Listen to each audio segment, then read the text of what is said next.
Paano kung hindi naimbento ang anesthesia? Lahat ng taong operahan mapapaaray sa sakit. Pero noong kalagitnaan ng taong 1800, ang pag-oopera ay isang nakakatakot na karanasan dahil walang paraan para mawala ang sakit. Lahat ay kailangang tiisin ng pasyente habang hawak sila ng maraming tao. Ngunit noong 1846, sinubukan ng isang dentista na si William Morton ang ether, isang chemical na maaaring magpatulog at magpamanhid sa pasyente.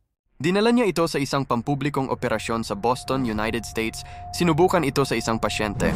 Nang simula ng pagputol, nanatiling tahimik at hindi umiiyak ang pasyente, isang bagay na hindi pa nakikita noon. Nagulat ang mga doktor at napatunayang gumagana ang anesthesia.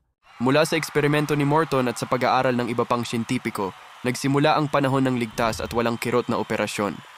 At mula noon, tuluyan nang nagbago ang mundo ng medisina.